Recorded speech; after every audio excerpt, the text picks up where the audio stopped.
downturn in the property market. Corona virus মহামারীতে কয়েক মাস ধরে বাসায় বন্দী থাকার দুঃসময়টি এখনো ভুলতে পারেনি বিশ্ব।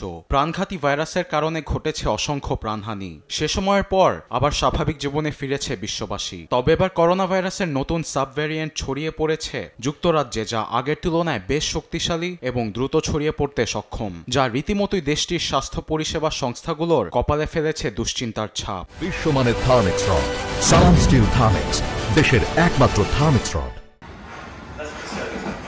NB 1.8.1 নামের ভ্যারিয়েন্টটি যুক্তরাজ্যে জানুয়ারি থেকে বর্তমানে 13 জনের মধ্যে শনাক্ত করা হয়েছে।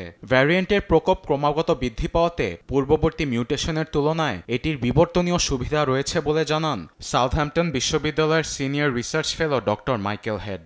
অন্যান্য করোনা ভাইরাস যেভাবে ছড়ায়, NB 1.8.1 তার থেকে অনেক সহজ এবং দ্রুত গতিতে ছড়িয়ে পড়তে সক্ষম। এছাড়া করোনা টিকাতে দেহে যে রোগ প্রতিরোধ ক্ষমতা তৈরি হয় সেটিকে ব্যর্থ করে দেওয়ার মতো শক্তি এই ভাইরাসের রয়েছে।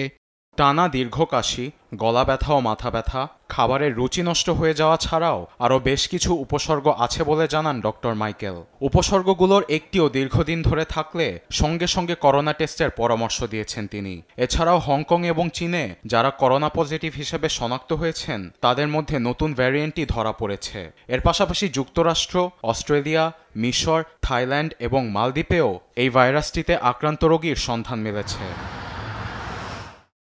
এদিকে কোভিডের থেকেও মারাত্মক ফাঙ্গাল ভাইরাস যুক্তরাষ্ট্রের পাচারের জন্য বেইজিংকে দুষছে ওয়াশিংটন। এক্ষেত্রে চীনের এক বিশেষজ্ঞ বলেছেন, কৃষি জমিতে কাজ করার জন্য ফুসারিয়াম গ্রামিনিয়ারাম সাধারণত ছড়িয়ে থাকে, যা যুক্তরাষ্ট্রে অনেক আগের থেকেই বিদ্যমান।